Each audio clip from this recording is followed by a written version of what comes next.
All right, welcome on into the Falls Count Anywhere podcast. Charlie Turner, Chris DiCarlo, John Restino, all here with you. Gentlemen, we are in the month of June. It is June 3rd of 2023. You know, we catch a lot of shit here in Western New York, the Buffalo area. We're always getting snowed on, and the weather sucks. But I'll tell you what, June in this area is like one of the best months anywhere on the planet.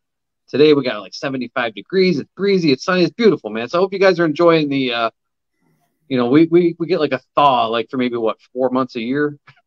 Yeah. The thing here, though, it goes from winter to summer right away. We don't even get a spring. But It might snow like after 4th of July. Yeah, something like that. Like yesterday, 90 degrees? We're sweating and complaining. Today, we're at 66, going to the 70s for the rest of the week, and we're happy. But see, we're getting old, guys. So I think we're going to complain no matter what. I think it just comes with getting old. That happens, right? Now, but I'll tell you what, guys, we have an injection of youth today on the show as we catch up on what's going on with the Wrestling Legends Network, as we welcome back to the show the captain, if you will, of the Wrestling Legends Network. It is Mr. Adam Parsons. And Adam, we welcome you back to the Falls Count Anywhere podcast. Thanks so much for joining us, man. How's it going? Yeah, doing good. I don't know if I'm captain or not, but I appreciate it. Are you guys getting an echo? I'm getting a horrible feedback, and I apologize. Yeah, I'm getting a little bit of feedback out of nowhere. I don't know. Not me. I'm good here. I'm echoing like crazy. But anyway, I didn't even hear what Adam just said. I'm sorry, I can't hear nothing. Would headphones help you? That's better. That's better. Yeah, okay, there we go. Yep, there we go. Okay, sorry about that. That's an internet thing. Who knows? Thanks for having me. I don't know if I'm the captain or not, but I appreciate it. Absolutely. But there we go. Though, speaking of getting old, like here I am struggling with technology. But there we go. No more feedback there. But Adam, welcome back to the show, man.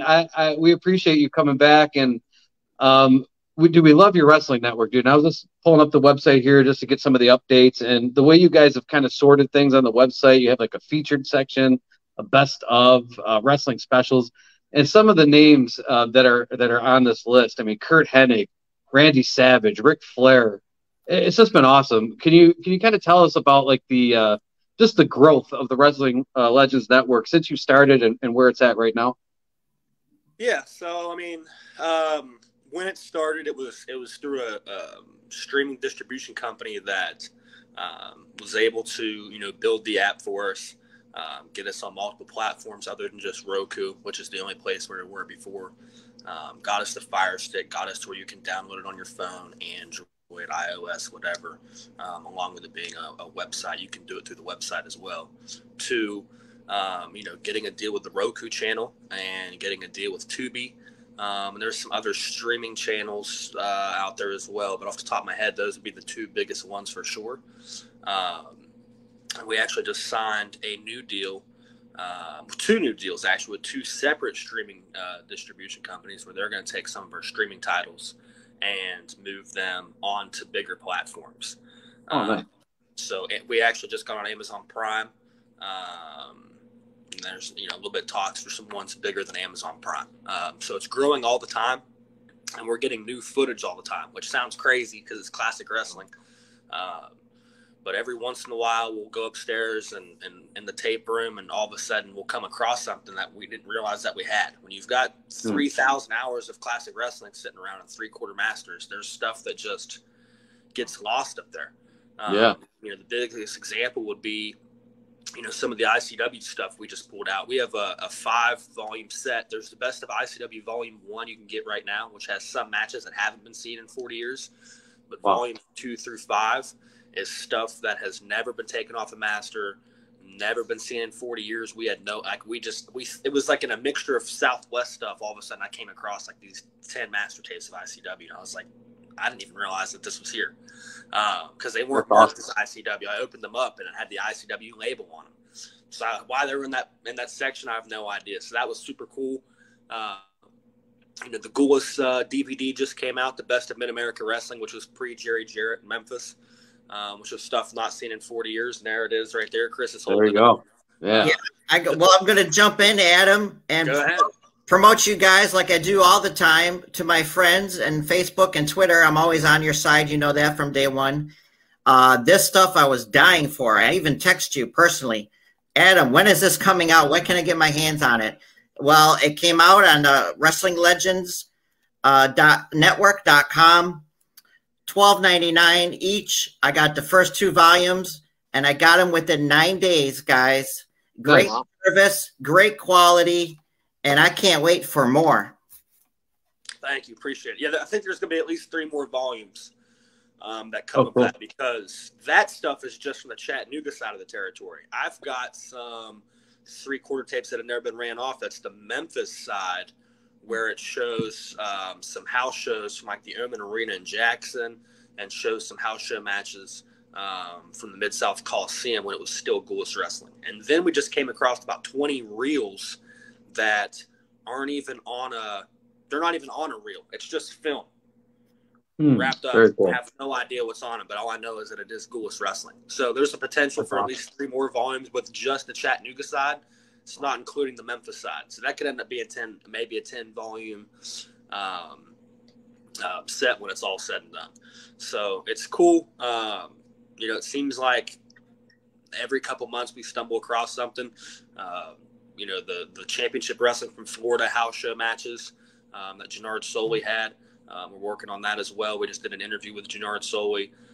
There's a great interview in there where his dad sits down and interviews Jack Briscoe.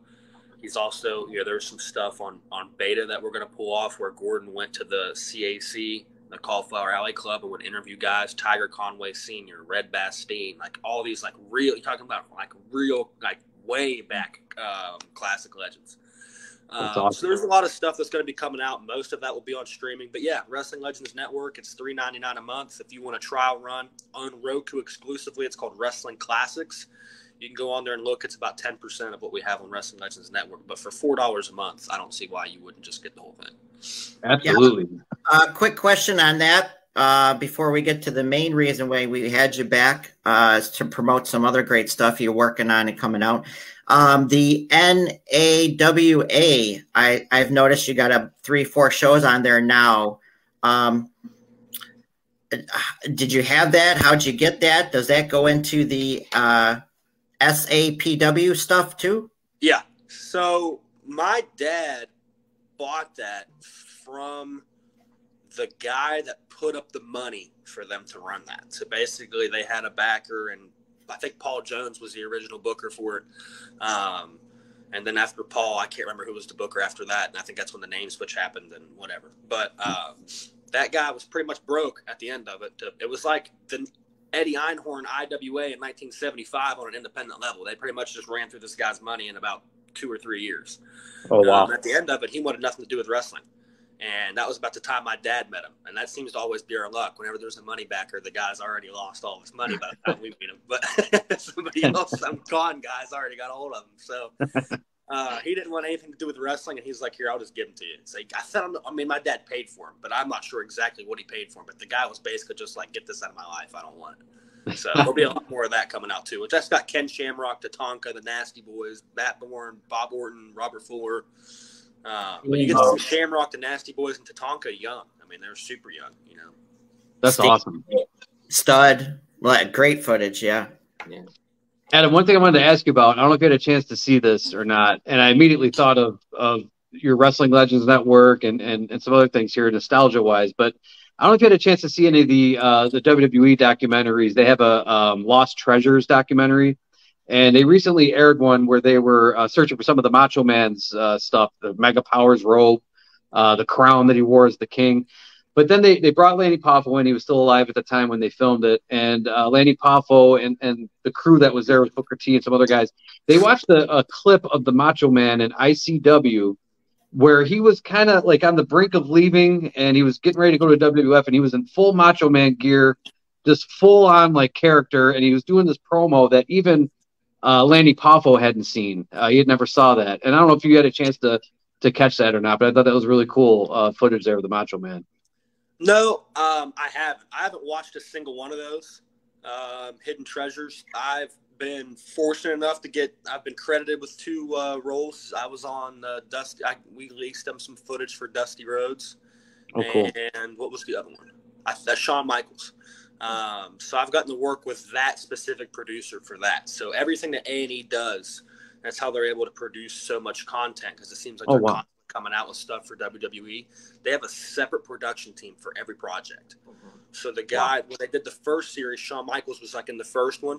That guy was the guy that I worked with, but the guy that would have done somebody else's, let's say Hogan was in the first season, because I don't even remember, that'd be a separate producer. So the guy I've worked with, he did the Shawn Michaels one, the Dusty Rhodes one. He does not do the Hidden Treasures, and I don't even have cable.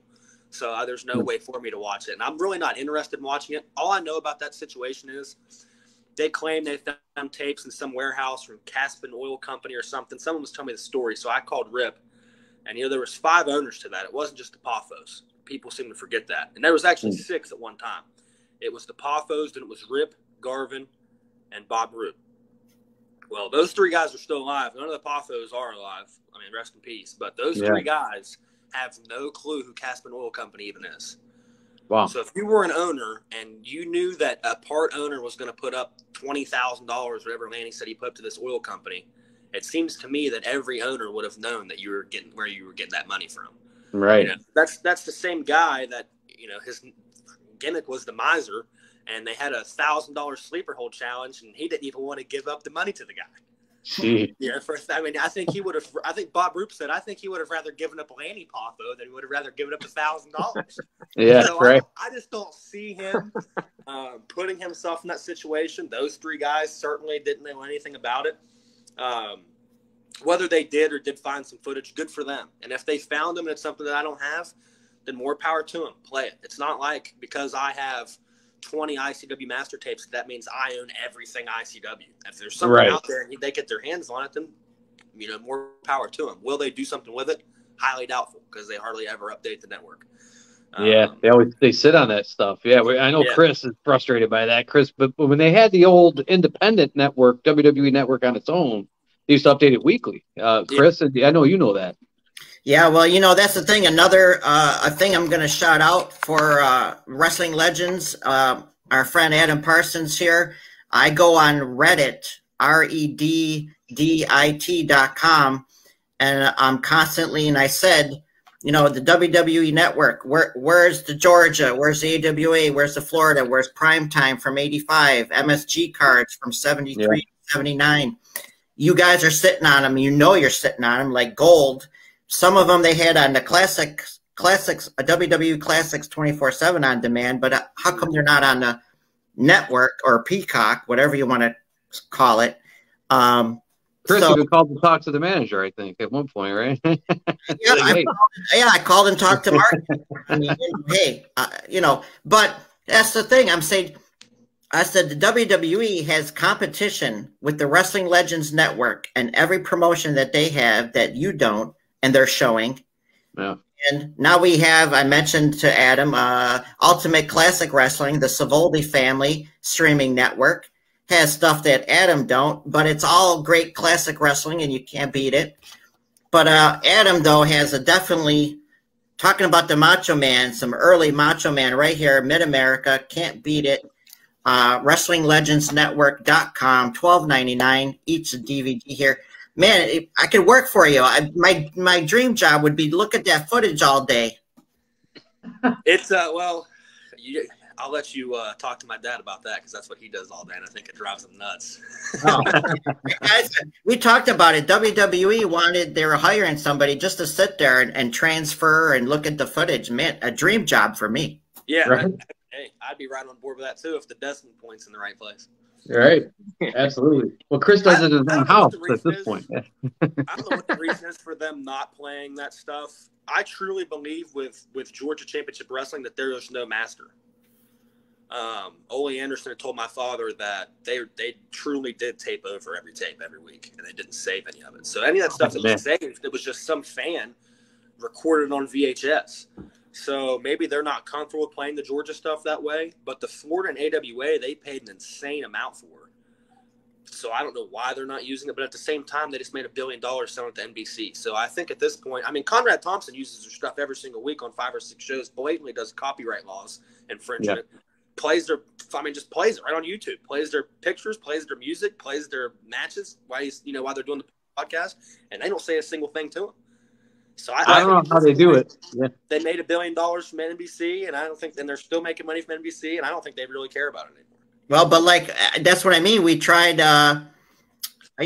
every time I show my classic clips here, I say that I don't sell it to nobody. I don't trade it to nobody. Yet on YouTube, when we put the show on YouTube, they stopped it.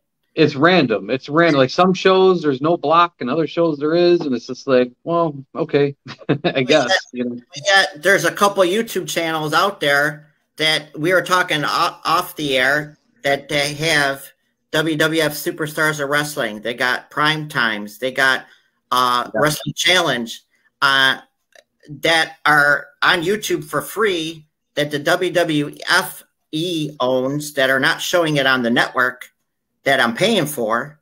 So, I mean, you go after me, but you don't go after them.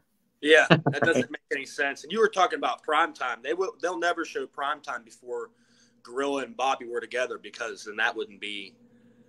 It's like they want to rewrite history. They don't want to ever show that primetime they weren't the original host. It was, Jack Reynolds. I was going to say Jack Reynolds, who was the IWA host. It was Jack Reynolds, and I don't even know who the other guy was. Jesse.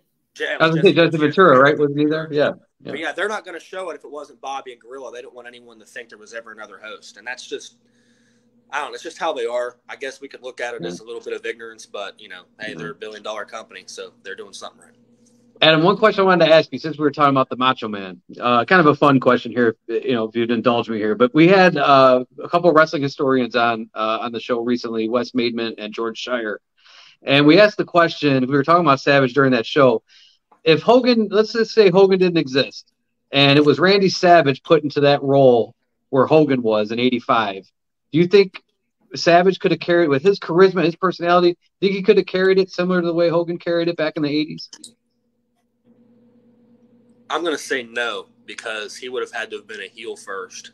And I think that's why they brought him in there as a heel first. Yeah. Just because of his look and the way that he acts and his nature. And that's the thing about wrestling. It's kind of a lost art in some ways.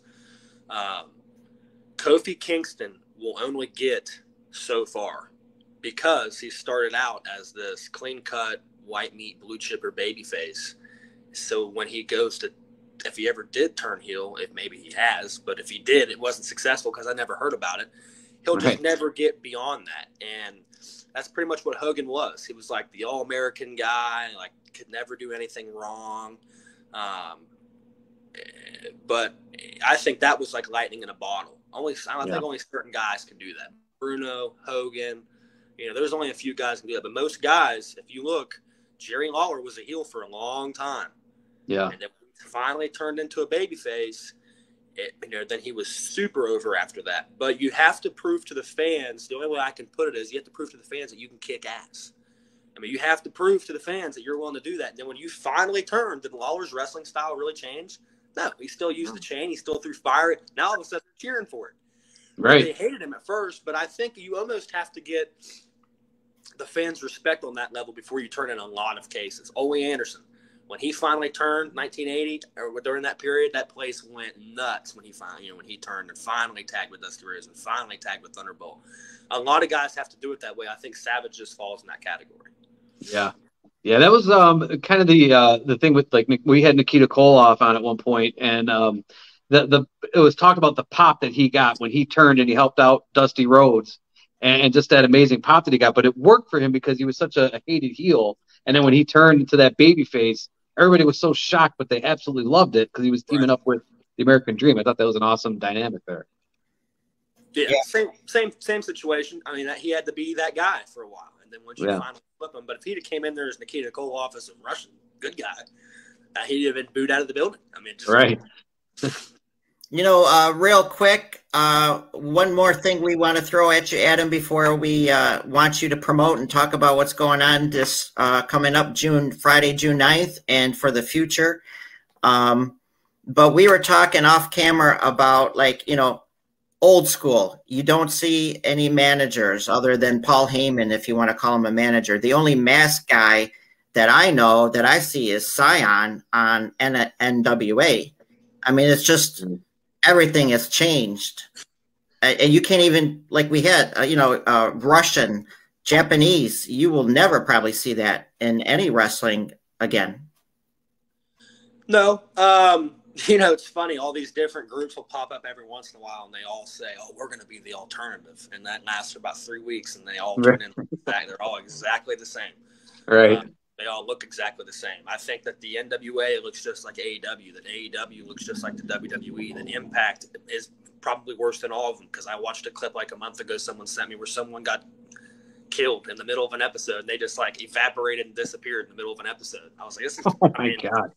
There's just they all look the same. Everyone wrestles the same. Everyone does the exact same thing. And if you watch a whole show where everyone's doing the exact same thing for 2 or 3 hours, it's not entertaining. I mean, it's agreed. It's what, Vince told Jerry Jarrett this in the 90s when he was losing Hogan, when he lost Weir, Piper, and he now all of a sudden, hey, we got to rebuild. And the houses are down and ticket sales are down and pay-per-views are down. Vince said, I'll never create stars ever again. He said, I'm just going to make interchangeable parts. He said, if wrestler A can't be there or he's hurt or whatever, I can just replace him with wrestler B, and nobody will care. And if you look at it right now, I mean, if Roman Reigns left TV and never came back and they just made somebody else the world champion, are the ratings going to go down? No. No. They're going to stay exactly the same. And that's what he's done. So bravo. Not like how it used to be. Yeah, that's right. That's right. And I kind of miss that. The old, like it got a little cheesy in the early 90s with some of the gimmicks. And I think fans were ready for the change with like the Attitude Era. But when you talk about like the 80s and like the different characters, there was so many different personalities. And like Chris mentioned, you had like the villain Russians and the Sheik, and they just don't really have that today. It's just a bunch of guys that look like us going out there and just flipping around and shit. So I mean, they all look like they should be working at GameStop. They're all a bunch of skinny fat guys. Yeah, that run around the ring and do gymnastics, and gymnastics has never sold out Madison Square Garden. Never. Right. It never will. But hey, it'll never sell out the Pontiac Silverdome. But wrestling has. Yeah, maybe they got to start wrestling instead of doing, synchronized acrobatics. And 6 guys are standing outside the ring for 10 seconds while one guy climbs up on the top rope, and they all just stand there and look at him, and then he jumps on top of them, and then somehow they all fall down. Right. It's just, that stuff just gets on my nerves. It's gotten a little tired. Yeah, I agree. And Bret Hart called that out recently. He just said wrestling is kind of the same, and he mentioned that specifically too, like where this crowd of guys are standing and waiting, and they all fall like bowling pins. He's like, how many times are you going to recreate that and have it work? Where back in the day it was more about the wrestling holds. It wasn't, you didn't have to depend on all that stuff to get over, and it's kind of missed in a way. Yeah, well, now a guy knocks a guy down when the whole objective is to pin the guy. His shoulders have to be on the mat, and you'll see a guy knock a guy down, and then he picks him up and does another move to him. Well, you just knocked him down. Why would you pick him up? Right. At least grab a submission hold. But I mean, you see how many you can count on any night that there's wrestling on the TV this week and do a tally mark of how many times you see that in the match. And I bet you, and on a 3-hour show like Raw, I bet you damn near get to 100. Yeah, seriously. Knock someone down, they pick them back with he's already down. Why would you at least pin him or at least put a hold on him and keep him down? Don't let him get back up. And what's wrestling without a little blood here and there? I mean, what the hell? Well, in AEW, from what I hear, it sounds like it happens, Yeah. Somewhat frequently. I don't know about all the time, but it happens more frequently. But in the WWE, I don't think it probably will never come back. They try to avoid. I know Brock Lesnar got busted open against Cody Rhodes, and then Finn Balor got busted open really bad against, I believe it was Edge in the Hell in a Cell. He took a shot. He ended up taking like 40 staples to his forehead or something like that. But I don't think with AEW, though, you're right, Adam, it's a little bit more intentional because like Jon Moxley, every time he breathes, he's busted open and there's blood all over the place. It gets out of hand sometimes. But Adam, I know your time sensitive a little bit this morning. I don't want to keep you too long here, but we of course want to give you the opportunity to talk up the network a little bit more if you could. Just let us know what might be on the horizon and how the fans could catch all the action there. catch all the action, whatever your platform is. Just search for Wrestling Legends Network, and you can sign up. Just takes an email password, and then it'll take your credit card. First month is free. Like I said, it's only $3.99 a month. As far as what's coming to the network, I don't really. I don't have an exact answer of what will be coming on. Just actually on Wrestling Legends Network.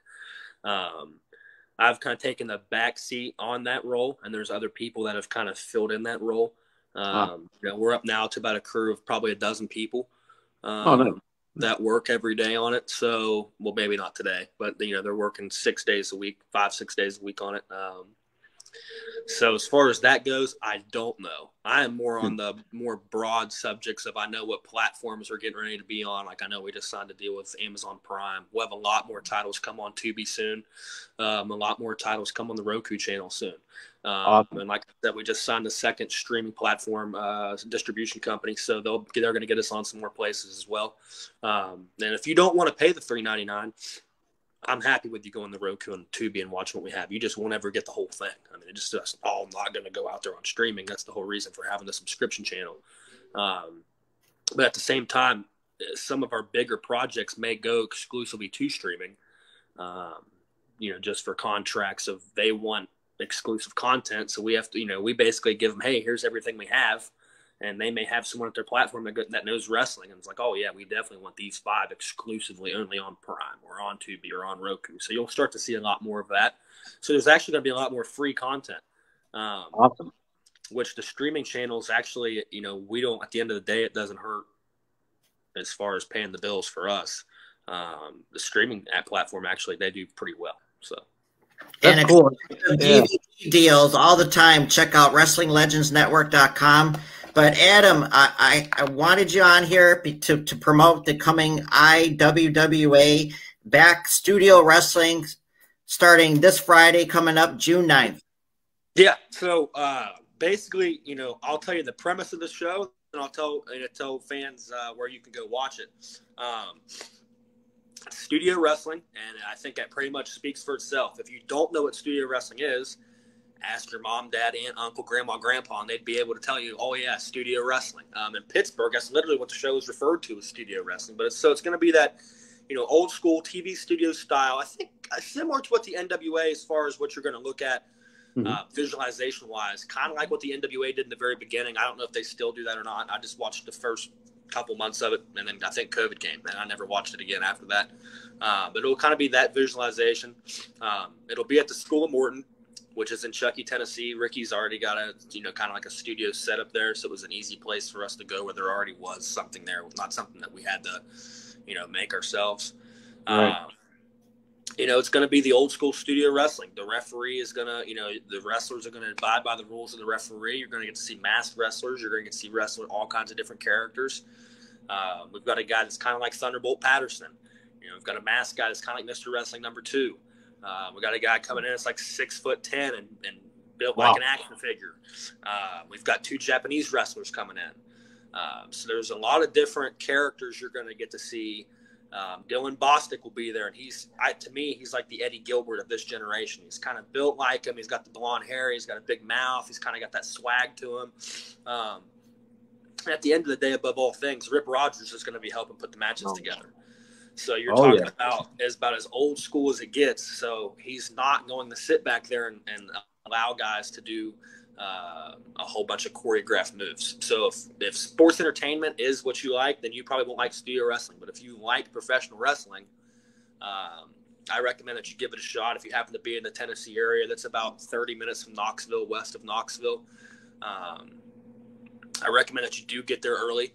There has been a lot of buzz for it. The building only holds about 200, so it's your typical TV studio. Is basically what it's going to look like. That's awesome. So, yeah, it'll be really cool.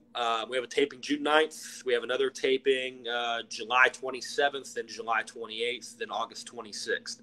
So none of that will play until it's all been taped. Okay, very cool. We're going to put it all together, put all the production behind it, and then we're going to talk to Tubi and Roku and Amazon Prime and whatever platform we have at that time. With the writer's block, with not a lot of new content going to be created for a while, and everyone else in wrestling is pretty much tied up to their exclusive deals. Yeah, that's what we're going to be. Well, I mean, there's going to be some of these platforms that want new content, so that's probably where we're going to put it. And then we're actually going to have our own. It'll at least be a Roku channel. If you go to IWWA Pro Wrestling on Facebook, you can see the logo and you can see the poster and a lot more information about the show. That's IWWA Pro Wrestling. But the new logo, the streaming platform is going to be called IWWA Universe. So it's going to be not everything currently going on. It'll also be every show we've ever done will be on there at some point. And there's a couple other independent promotions that are going to be putting their stuff on there too currently. And we're going to do an interview section. Ron Fuller used to do it in Southeastern. The studio wrestling is only going to be a half-hour show, so you just don't have the time to do it on there. But on the channel, it'll be called Personality Profile, to where it's not so much a wrestling promo where guys are yelling and screaming and whatever. It's really just a commentator, wrestler, sitting down, commentator asking that guy questions, and you really get to know who the guys are. That's awesome. I like that. Wrestling promo all the time, actually getting to know the characters. Over the years we've ran some, independent shows, but basically just like any other independent group, but it was old school wrestling. We had started a Hall of Fame in 2007, put Ole Anderson in. Nice. Didn't do it like every so many years, and it wasn't, consistent. 2009, 2010, we put Ox Baker in. Then this year, July 27th, Tommy Rich will get in. And then August 26th, Jimmy Valiant will get in, who's the shirt of the day for me. So that'd be cool. So got a Hall of Fame thing, Personality Profile, studio wrestling. There'll be some live events. 2 of those tapings are fair shows. So we're just giving fans something just completely different. Like, I don't think there's ever been nationally televised wrestling matches where there's like a Ferris wheel and a funnel cake stand in the background. But so it's going to be like studio wrestling on the road. Nice. And we're going to present it like primetime. That's the reason why we're taping it all and then coming back in. So it'll probably be me and Terry Sullivan will probably be the 2 commentators for that. He was a commentator for The Sheik on Big Time Wrestling. Terry and I will probably be the host, and it'll be presented just like primetime wrestling. So it'll all be done from the studio. So that's awesome. As cool as it gets. Wow, that's really great. That's really great, Adam. We're looking forward to that, man. We'll be happy to promote the Wrestling Legends Network on our Falls Count Anywhere Facebook page, especially with the upcoming taping coming up on the 9th. But keep us posted, and we'll be sure to put it on our Facebook page and happily promote it, because we absolutely love your network and what you guys do there, and all the classic footage that the fans have access to, man. Keep up the great work, Adam, and continued success to you, man. Thanks, guys. Really appreciate it. Appreciate you guys consistently bringing back on, and appreciate all your help. And I appreciate all that free wrestling that Chris sends me every once in a while. Absolutely, man. Welcome back anytime, Adam. Come back anytime. All right. Thanks, guys. All right. Thank you. Take care, man. All right, guys. Mr. Adam Parsons of the Wrestling Legends Network. And I tell you guys, a lot of stuff is people are just picking up their phones and watching. The NFL is going over to YouTube TV with their Sunday ticket. And a lot of people love that because they could just be out and about and just watch the game on their phone. Well, you could do that with the Wrestling Legends Network now, too. You could pull up any footage you want and watch it right on your phone. Again, through Roku, through Google, Android, through Apple. It's really, really cool. So, and it's a great price that they offer, too, at $3.99 a month to access all of that fun stuff. So keep a lookout on that. Again, once we have updates, we'll be sure to post it on our page. So keep an eye out for that. But guys, let's check in with our sponsors. Take a quick break here and we'll be right back. Digits 988 can save a life. If you or someone you know is having thoughts of suicide or experiencing a mental health or substance use crisis, 988 provides connection to free confidential support. There is hope. The Lifeline works. For 24/7 confidential support, just call, text, or chat 988.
right, welcome back. Charlie, John, and Chris here with you on the Falls Kind of Anywhere podcast. Chris, you had some shout outs you wanted to throw out there, correct? Yes, correct. Today, Saturday, June the 3rd, is a friend of the show, Mr. Barry Rose, and his Championship Wrestling from Florida Fan Fest taking place today down in Tampa, Florida. So we want to give a shout out to that, and should be a lot of fun, a lot of legends there as he brings in every year. And also today and tomorrow, June 4th, is the NWA Crockett Cup pay-per-view going on this weekend. Very good. Yeah. You can check that out on Fight TV and also on pay-per-view. Very good. Very good. Thanks, Chris. And, guys, we our show is never complete, right? Until we check in with the man from Iran.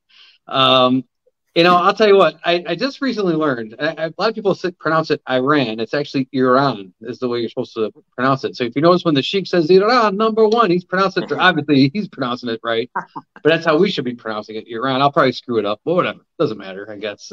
Just don't build any nukes and try to attack us. But anyway, the Sheik tweets for this week. We always have fun with the Sheik tweets, of course. And the Sheik was asked here, what was your favorite sports moment of the month of May? And the Sheik, when he drank 9 ice-cold beer and still I rolled a 269 at the Bolero, Bubba, wherever that is. At first, I thought it was the Bolodrome, which is a local bowling alley here in Niagara Falls, New York. But it's not the Bolodrome. It was the Bolero. And he rolled a 269 after 9 beers. So, wow. The Sheik had a... guess he minored in bowling. Yeah, right. The Iron Sheik is the only answer. Now, who is the most likable athlete of all time? The Iron Sheik is the only answer, or go fuck yourself. I would have to agree with that. Look, if you don't love the Sheik, you have a problem, okay?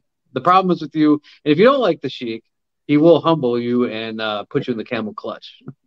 Yeah, he'll break your back. Here we got one. Break your back, make you humble. This I thought was pretty hilarious. Of course, we got some candidates for the presidential race coming up next year that are starting to be announced. And Ron DeSantis out of Florida, where Hulk Hogan also lives. He came out, he showed up somewhere at a public event, and if you play the video, if you go to the tweet, you can hear Real American, the Hulk Hogan entrance theme, playing in the background. So the Iron Sheik caught that, and he said, DeSantis, if you have that jabroni Hulk Hogan theme music, if you're trying to lose the vote, Bubba, you're doing excellent.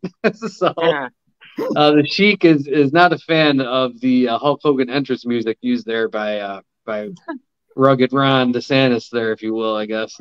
Or anything Hulk Hogan. Anything Hulk Hogan, that's right. And look, man, if the Sheik is going to run for president, this is his official sticker. The Iron Sheik, fuck the Hulk Hogan. Now, the funny thing I noticed, though, this is obviously, it looks like a picture of like a sticker from back in the day. 1977 is the year on it. So I don't know if Sheik was in fuck Hulk Hogan mode back in as far as like the 70s, or I always thought it was because of 1984 when he put Hogan over. So maybe it goes back further than that. Well, I know Hogan went by the name of Barry Boulder, right? Boulder, Sterling Golden during 1979 in Memphis and in Georgia, and then came to the WWF the end of 79, and it was McMahon Sr. that said Hulk Hogan. But as far as Hogan and the Sheik, yeah, I agree. Not since 84 that I know of, but yeah, I'm not sure where that 1977 came from. I thought that was kind of weird. But anyway, the only unfortunate thing is Sheik can't run for president because he wasn't born in the United States. Otherwise, he'd be good. He'd have my vote. I'd maybe go Sheik and who could be his vice president? The Iron Sheik and who else? Oh yeah. It's got to be somebody he doesn't think is a jabroni. So it's got to be somebody on his level. Yeah. I can't even think. Can't even think right now. Yeah. Maybe unfortunately Nikolai Volkov is no longer with us, so maybe Nikita Koloff could fill that role. That would be good.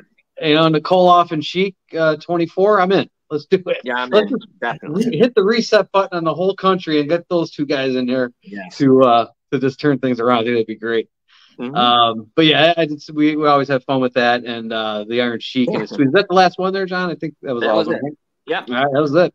Yeah, so the Iron Sheik again with his weekly Sheik tweets, and again, if you haven't watched the Sheik documentary on A&E that just came out recently, I strongly recommend it. It was a 2-hour documentary that covers a lot of the Sheik's career, going back to his days of being a bodyguard for the Shah of Iran, and the tremendous shape he was in back then, and then the heat that he got as the Iron Sheik was pretty legendary stuff. But always love to hear from the Sheik. But of course, guys, we want to also open up the wrestling vault of footage provided here by our resident historian, if you will, Chris DiCarlo. Chris, go ahead and take it over, buddy. Yes, as I do each and every week, like we said to Mr. Adam Parsons, I do not sell this footage to nobody. I do not trade it. I use it, some clips for our show each week, and I enjoy it myself. So we have 3 clips this week. Let's roll them, John.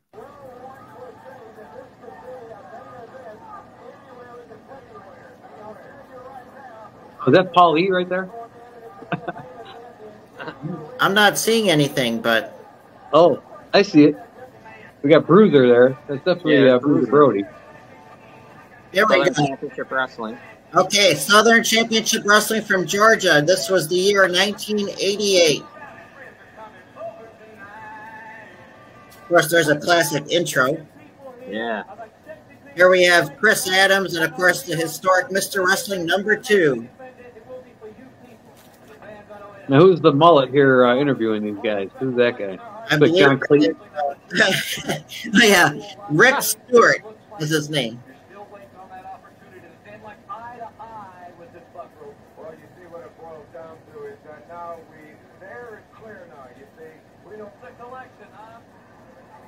And then what a 6-man tag we got here. Wow, some big boys in that ring. Looks like Abdullah the Butcher there on the ring, Yeah. on the apron. Yeah, you're going to see there Tommy Wildfire Rich, Eddie Gilbert, and Bruiser Brody against...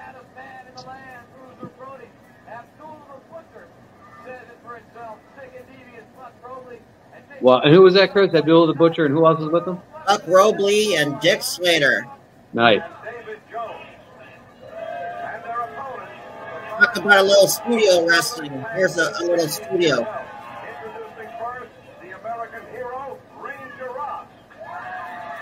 You know, Ranger Ross was in the NWA WCW. He's a pretty big dude.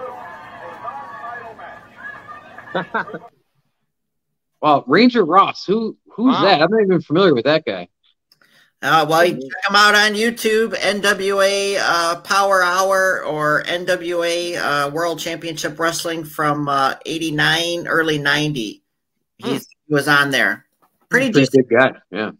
Yeah, really big. All right, here comes #2. No, this is the USA Championship Wrestling out of Knoxville, Tennessee in 1988. And of course, imagine this tag team: Mongolian Stomper and the Moondog. Wow.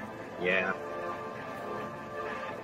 And of course, we see their intro to their program each and every week. I love it. How cool. Those old graphics, oh yeah. Love This is great. Yeah, so, you know, that's why you can't beat old school pro wrestling. I mean, it was awesome. The intros, everything. And of course, they had the Dean there, Gordon Soley as the host. Can't go wrong there. Gordon Soley at the booth. From the state of Tennessee, weighing 300 pounds, ladies and gentlemen, Tim Reed. Oh boy, Tim Reed. And his opponent from Chattanooga, Tennessee, weighing 300 pounds, Bam Jerry Gordy. Jerry Gordy. Oh boy. I wouldn't mess with him at all. No. No, look at him. Jerry Bam Gordy getting set to move out against Tim Reed. Boy, he can move for his size, huh? Yeah. And then, of course, we got the Wildfire. One and only Tommy Rich came to that territory. Very cool. Very cool. Gotta love it, man. The like we were talking about with Adam, the old studio wrestling, man. Just nothing like it. No. And we got one more. Here we Sting. Cut out, Chris. Say that again. Early Sting footage. Oh, the Blade Runners. Well, this is before the Blade Runners. Look who we have here without face paint. The Ultimate Warrior, Jim Hellwig, and Steve Gordon. Wow. Okay, I'm glad I'm repping the Ultimate Warrior shirt today. Perfect. Yes. Wow. This, I believe, was 1985 Memphis there. There we go with the studio wrestling, Memphis, Tennessee. Yes. Going against them at a total weight of 545 pounds. From Atlanta, Georgia, Jim Hellwig. And from California, Jim Hellwig. the Freedom Fighters. Wow. The Freedom Fighters there. And then, of course, we're going to jump, as Charlie mentioned. They were also went to the Houston territory in 1996 as the Blade Runners with their manager, Eddie Gilbert. Wow. Okay, that was the Dingo Warrior, correct? No, he was still Jim Hellwig. Jim Hellwig. Wow. Okay. So the Blade, just known as the Blade Runners, but that's where they started a little face paint. Wow, good footage there, man. That's awesome. And there he is, the Ultimate Warrior. Of course, one of my all-time favorites, man. As a kid, I get it. Looking back as an adult, you're like, wow, the guy was kind of stiff in the ring, and you could see why some of the other talent maybe didn't like him because he didn't take a bump the way he should have. But as a kid, man, the face paint, this face paint with the tassels and running down to the ring with the music, man, I was just enthralled with the Warrior back then, man. It was great stuff. Great stuff.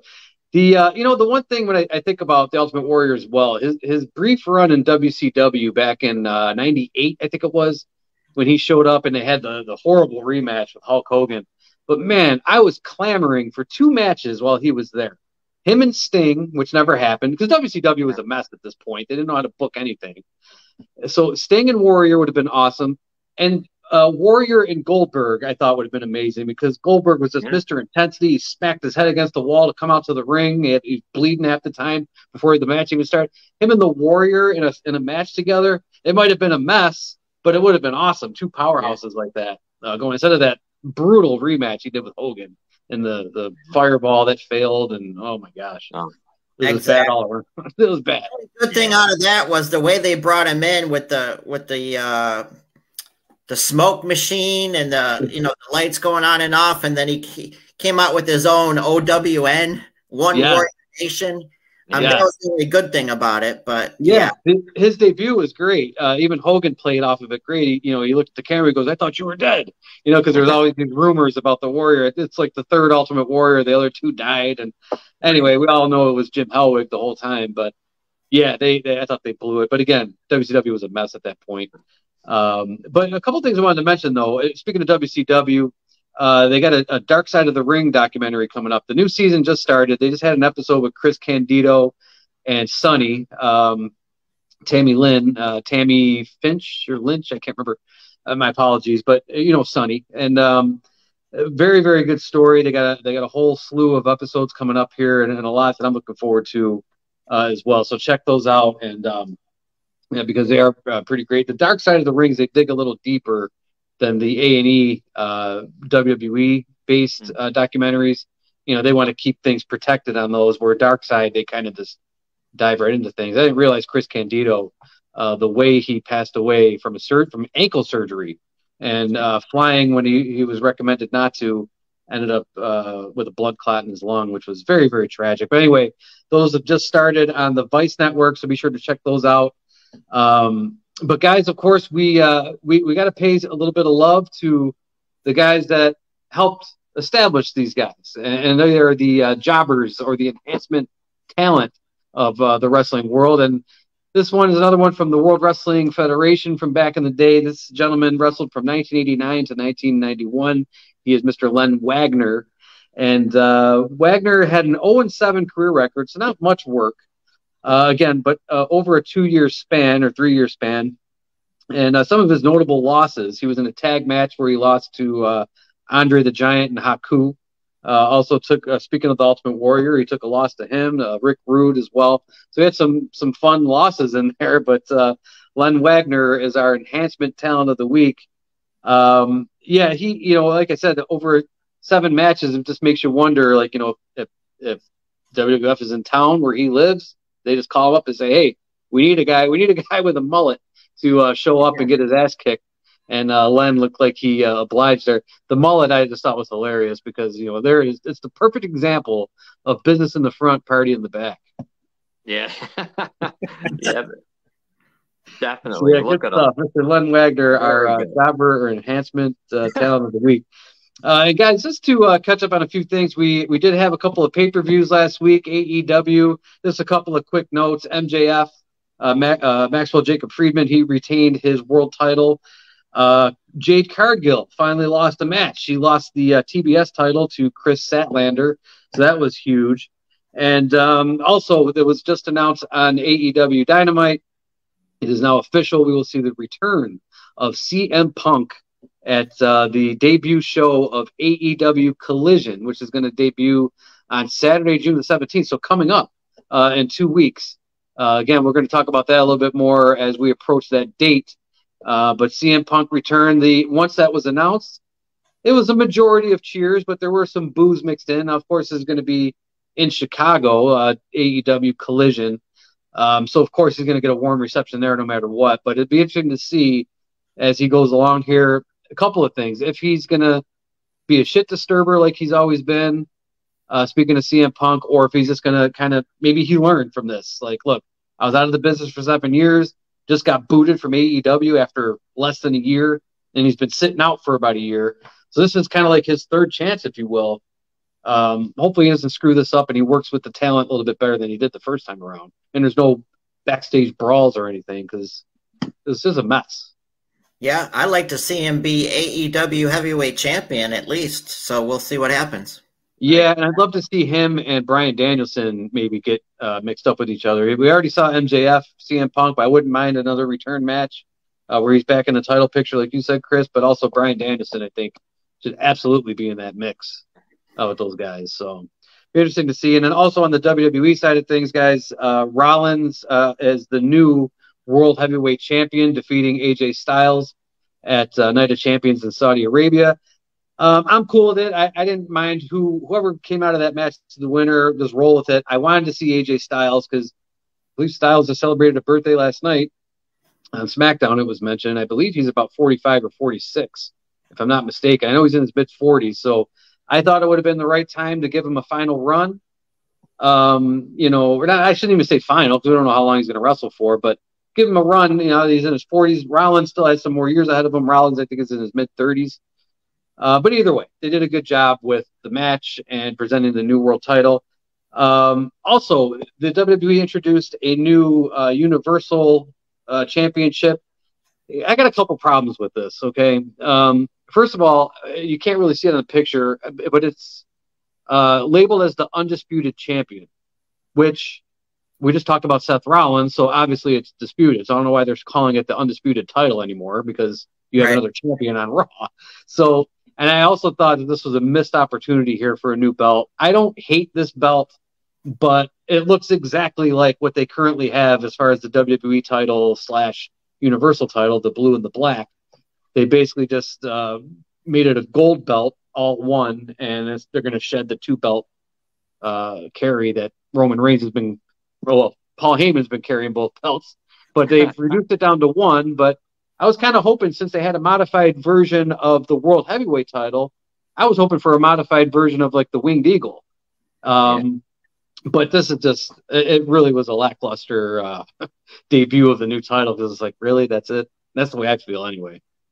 Well, you know what, Charlie? I agree with you. I mean, all they basically did with that was put yellow or gold plating behind the WWE symbol. But I am happy that there's 1 instead of 2 all the time. That's the only plus I could see too. So, but I agree with you definitely. Yeah. And then what if they, I don't know if they're going to do this again, but they did it in the past where Survivor Series ended up having the Raw champion versus the SmackDown champion.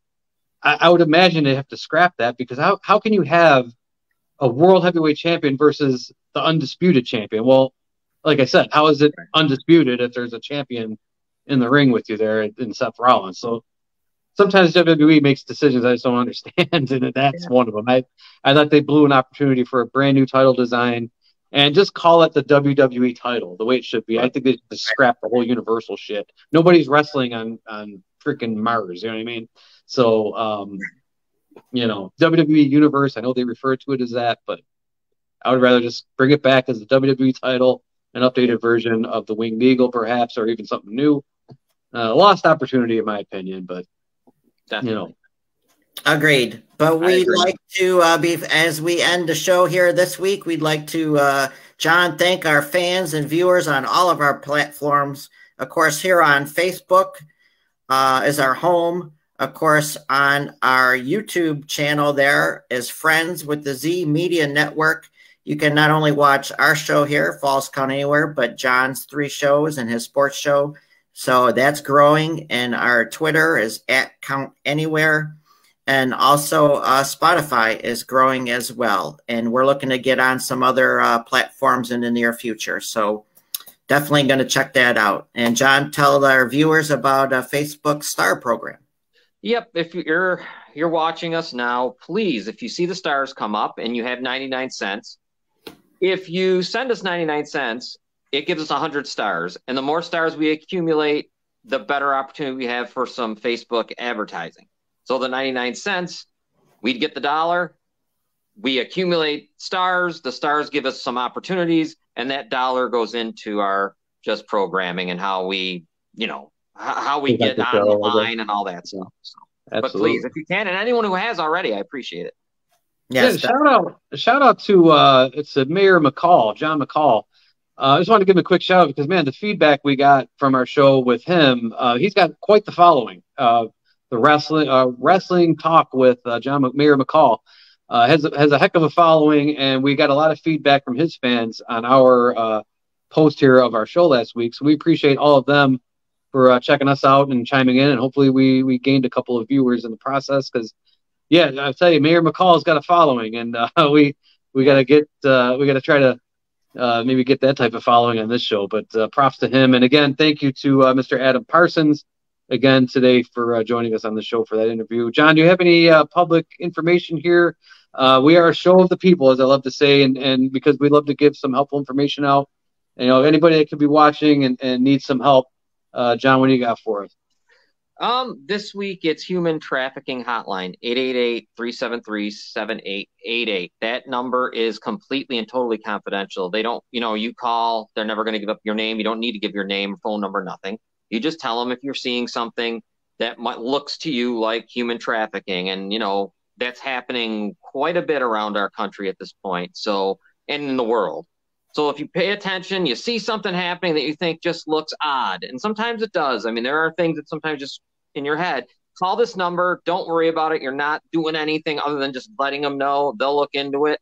And you'll never hear from them again. So 24 hours a day, 7 days a week, 888-373-7888. Awesome stuff as usual, guys. Thank you so much. And I'll tell you guys, we got some things coming up to talk about in the next few weeks coming up with some of the current stuff. We got Money in the Bank coming up with WWE.